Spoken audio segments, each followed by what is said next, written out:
안녕하세요. 대림성모병원 김성원 원장입니다. 오늘은 유방 재건술, 보형물로 할 것이냐, 자가조직으로 할 것이냐, 이런 고민에 대해서 한번 알아보도록 하겠습니다.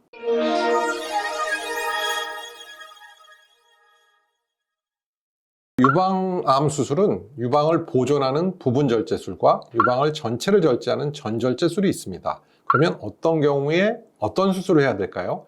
당연히 작은 유방암은 부분절제, 큰 유방암은 전절제라는 것이 보통인데 어떤 경우에도 완벽하게 유방암을 제거했다면 그 두 수술의 생존율은 동일하다고 볼 수 있습니다. 물론 유방이 남아있는 부분절제의 경우에는 남아있는 유방에서 유방암이 재발할 수 있는 확률이 있지만 그것은 전절제를 한다고 해도 또 피하에서 재발할 확률은 물론 있게 됩니다. 그래서 생존율을 높이기 위해서 유방을 다 절제해야 된다는 것은 옳지 않은 방법이고요.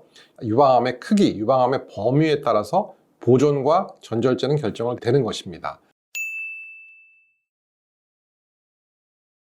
어떤 분들은 상피내암 같은 영기암인데 왜 꼭 유방을 전절제해야 하느냐라고 물어보시는 분들도 계신데, 상피내암은 매우 초기 암이긴 하지만 그 유관을 따라서 멀리 아주 쉽게 갈 수가 있기 때문에 범위는 넓은 경우가 상당히 많습니다. 그래서 상피내암 같은 초기 유방암도 혹은 1기와 같은 초기 유방암도 상피내암이 넓거나 혹은 석회화가 넓은 경우에는 전절제를 해야 하는 경우도 보통 있다라고 보시고요.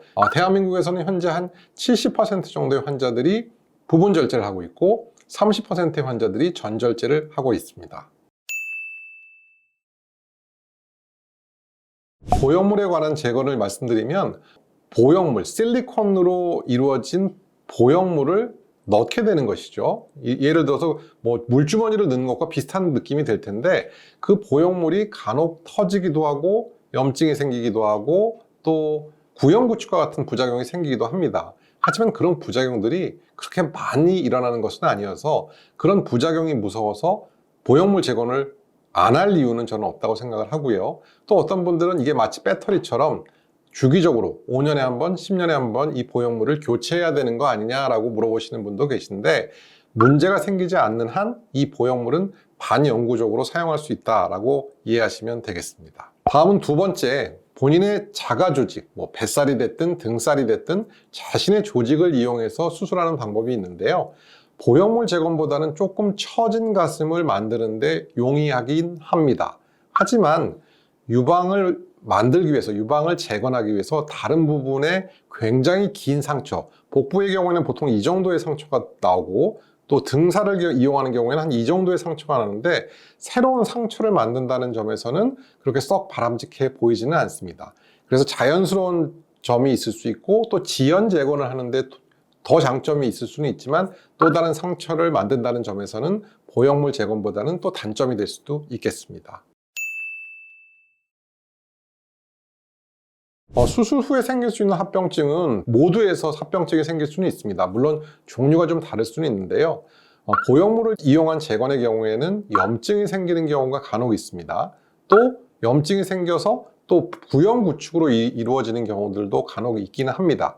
하지만 그렇다고 해서 자가조직 재건이 합병증이 없는 것은 또 아니겠죠. 가장 큰 합병증은 자가조직이 괴사되는 것, 결국 썩는 것입니다. 혈관 분포가 좋지 못해서 자가조직을 다시 드러내야 하는 그런 경우도 간혹 생길 수가 있어서, 자가조직의 가장 큰 합병증은 자가조직의 괴사로 인해서 조직을 떼어내야 되는 그런 경우라고 볼 수가 있겠습니다.